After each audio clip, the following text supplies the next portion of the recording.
Arrow Season 2, Episode 16, Suicide Squad. Now, finally, after I don't know how many episodes we've really had since, the mid-season premiere, but we finally got an episode that, once again focuses on Diggle.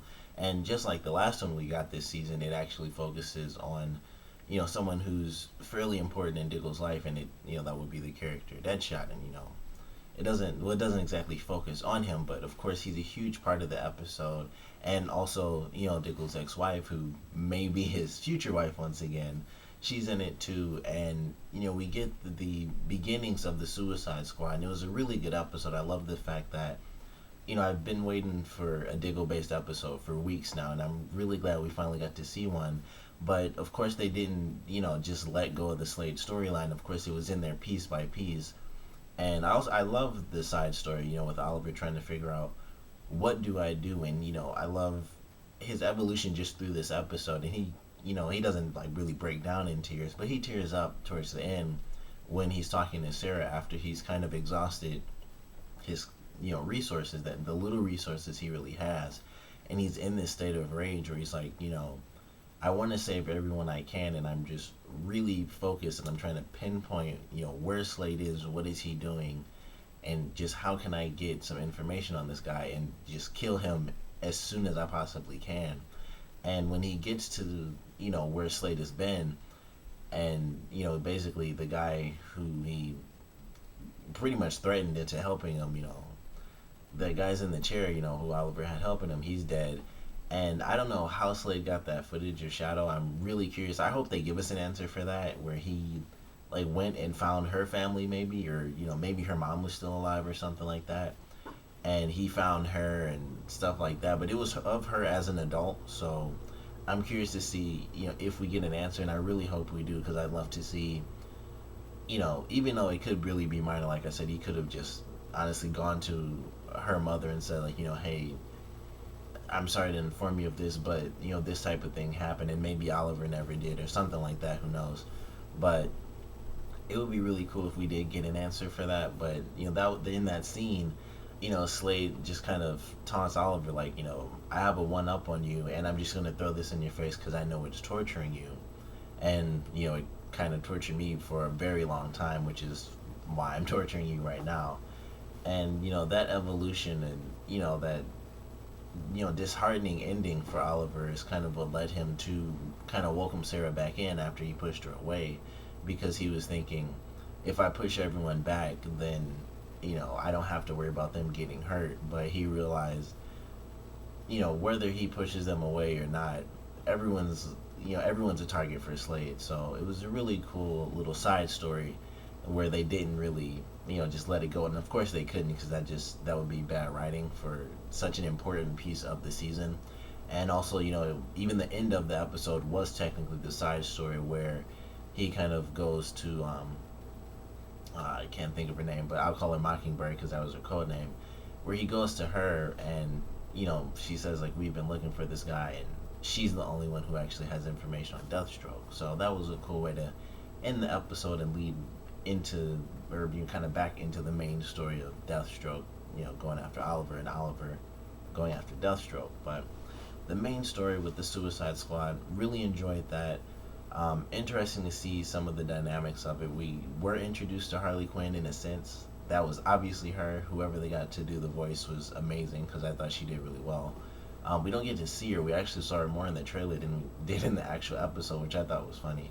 But it was just kind of like the deleted scene that we got to see in the trailer. But that was without a doubt Harley Quinn. So maybe the second time they bring in the Suicide Squad, we will get to see Harley, since Shrapnel was killed off in this episode.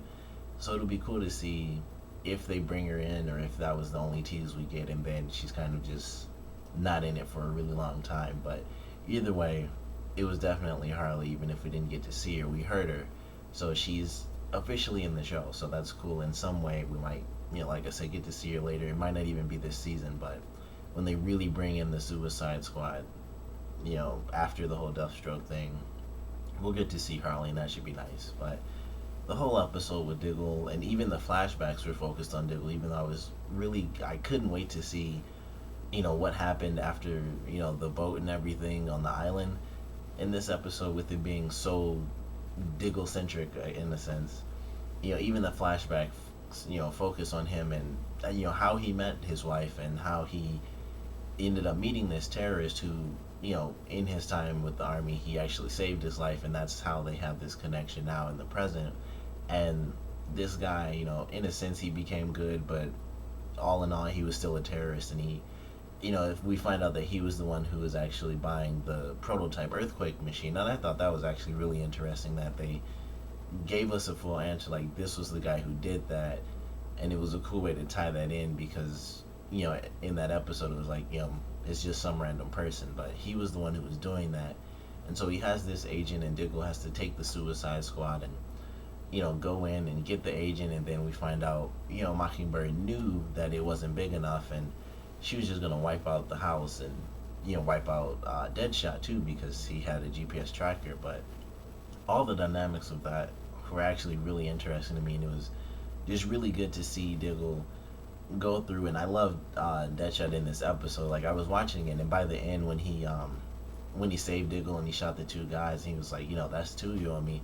I just thought, I forgot how cool this guy is. Like the actor who plays him does him really well, I think, and we get to see him more and more as a character, as the actual person rather than just the name Deadshot. So in the beginning he was Deadshot the assassin, and then we got the prison episode where they were kind of working together to escape, and then in this episode they're really working together as a team, and they do save each other's lives, and Diggle flat out goes into the basement to rescue him to kind of get him out of the house instead of just letting him get torched. But it was a great episode, and I cannot wait for those characters to come back and we really get some Suicide Squad action going on.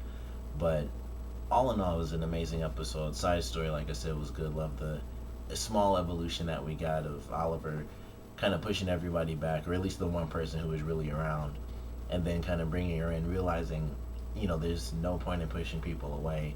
And then of course the main story was amazing, and I'm glad we got to see a Diggle based episode, and it's always good to get that because especially after the mid-season premiere, I feel like he was hardly even in the episode, really. Like I feel like his time got shrunk down so much because they had so much extra in the show now that they couldn't really focus a lot of time on Diggle. Like he'd have his moments here and there where he would kind of get shot or save someone else, but I feel like he had less than everyone else in the show except maybe Moira or Thea, really. But glad we finally got this episode. Can't wait for next week. We get the Huntress, so we're gonna have the Canary versus the Huntress thing going on, and they both know who Oliver is, and obviously that'll come into play with them both being with Oliver or having been with Oliver at some point. So I'm excited to see just that fight and how the Huntress kind of comes into play again as a villain. And a video I saw mention that she was probably the one who's working with Slade, and I'd like to see if that is who knocked out Diggle before. That would be interesting to actually get that answer, and I'm just excited for it. But this episode, definitely great. We got the Suicide Squad. They didn't do too much, but we got Deadshot, we got White Tiger, we heard Harley, so we'll have to just wait and see what else happens with the Suicide Squad. But overall, an amazing episode. So comment below, let me know what you guys thought of it. Favorite parts, least favorite parts, and as far as the Suicide Squad goes, what do you guys want to see from that storyline? Do you guys want to see the Suicide Squad as the main point of season 3, or do you guys just want to get your favorite characters in like 1 or 2 episodes? Comment below, let me know, and thanks for watching.